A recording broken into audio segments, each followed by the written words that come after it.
Imagine a world where no one ever builds anything again. The painters put down their brushes, the poets close their notebooks, the daydreamers bury their thoughts beneath to-do lists.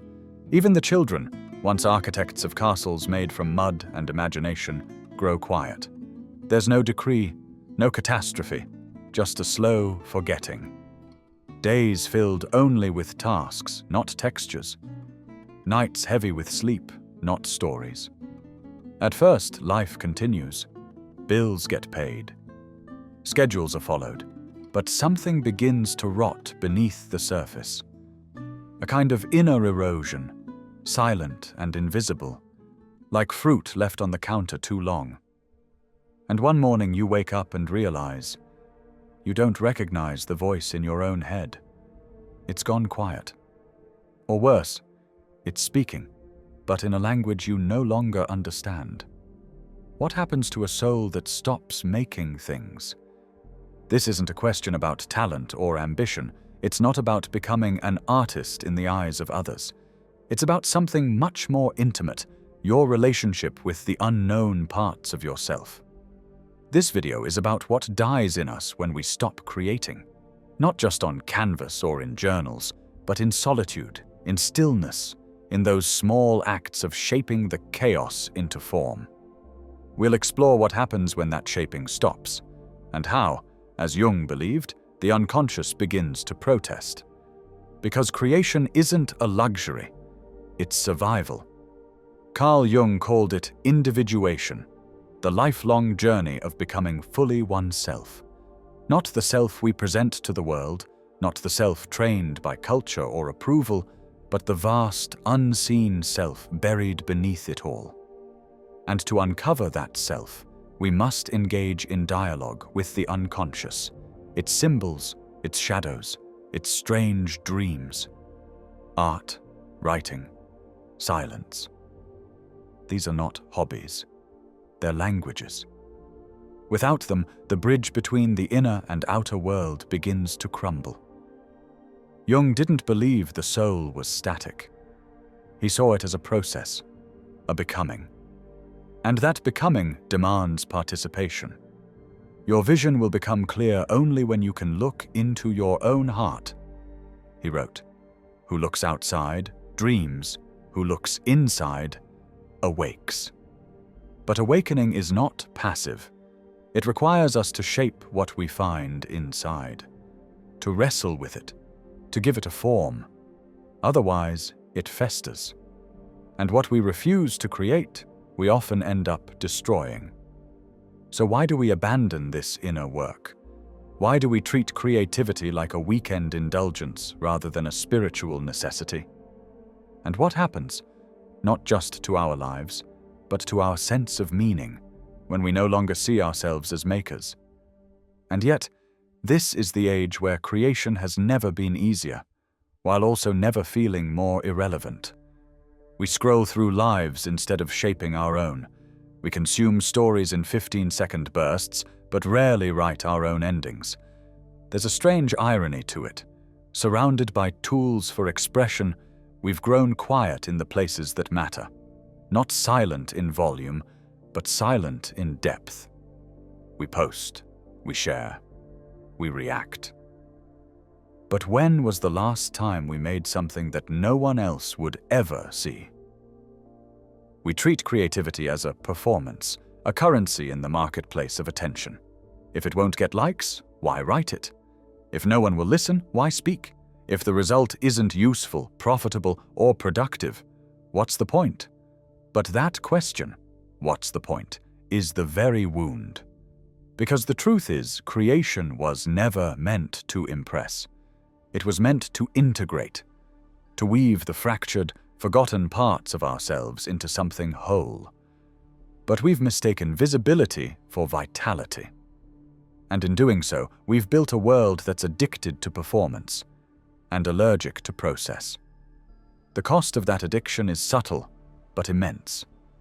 Psychologists talk about something called flow state, a term coined by Mihai Csikszentmihalyi. It's that timeless immersion when you're fully present in the act of doing, painting, writing, building, solving. In flow, you lose the self, and paradoxically become more yourself. Time dissolves. The inner critic falls quiet. The mind becomes a river instead of a cage. But our culture isn't built for flow. It's built for friction. Notifications, deadlines, endless comparison. They pull us out of ourselves again and again. Dopamine rewards us for reaction, not reflection. The algorithms know this.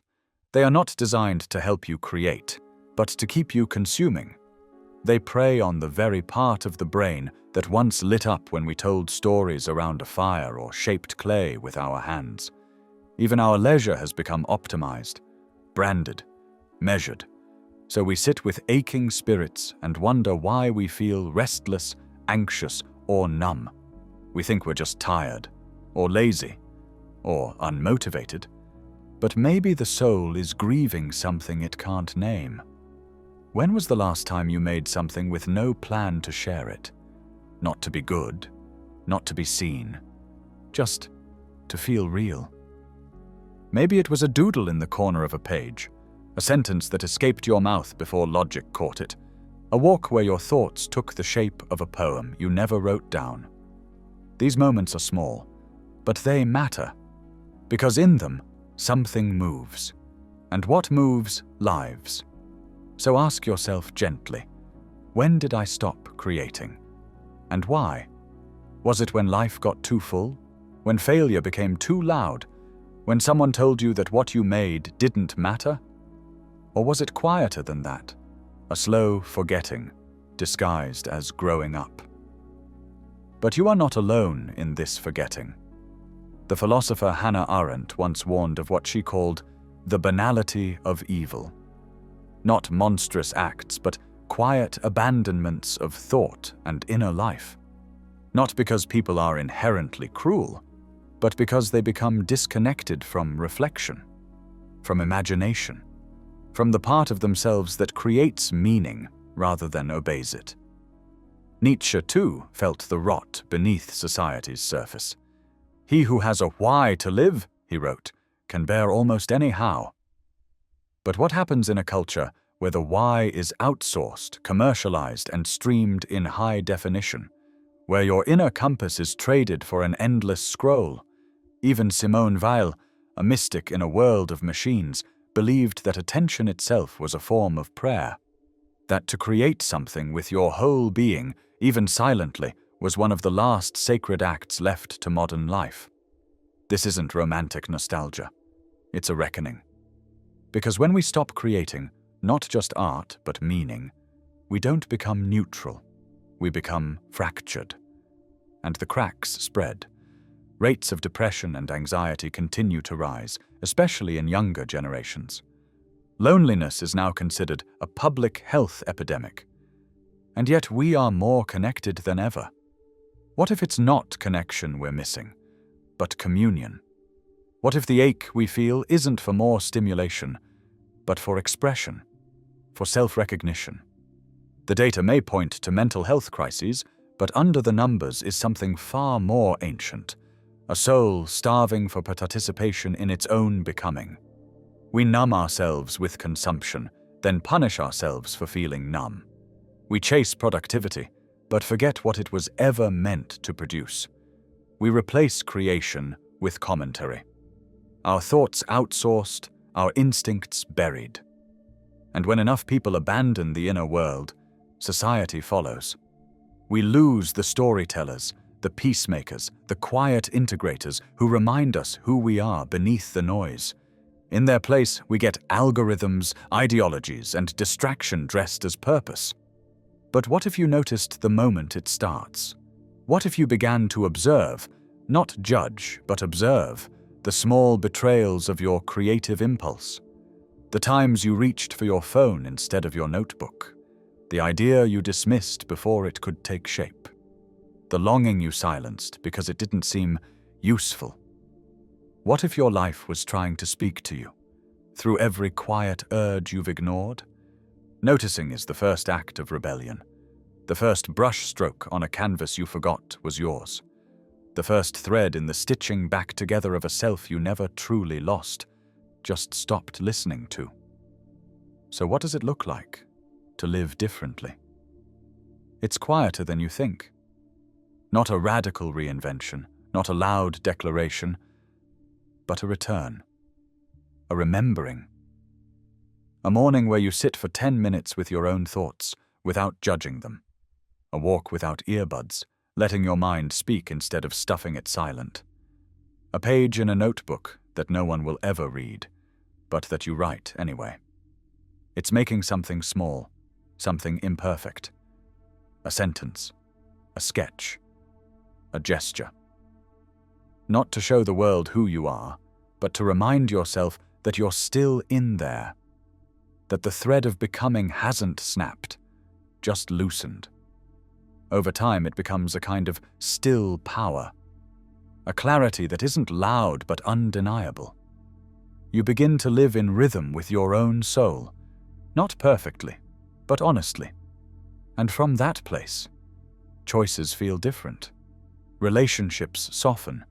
The noise loses its grip. You begin to live with yourself, not just around yourself. Start here. Pick one space in your day, anywhere, and reclaim it for silence or creation. A 5-minute ritual, a notebook by your bed, a single sketch on a napkin. Learn to notice the moment you're about to abandon your instinct, and choose not to. Stay, listen, follow it. Protect time that has no outcome. That's where the unconscious begins to speak. And when the voice in your head says, "This is pointless," remember, that's not truth. That's the culture speaking through you. The soul doesn't measure in productivity. It measures in presence. The soul doesn't die when you fail. It doesn't die when you're unseen. It dies when you stop creating. So, what will you make, not to be remembered, but to remember yourself? The world may never notice, but you will, and sometimes that's the only salvation we ever needed. If something in you stirred, if something quietly said, "I remember," write in the comments, "The thread is still intact." That's how I'll know you heard the message beneath the message. I want to read your story, your silence, your moment of almost forgetting. This space is not built for noise. It's built for return.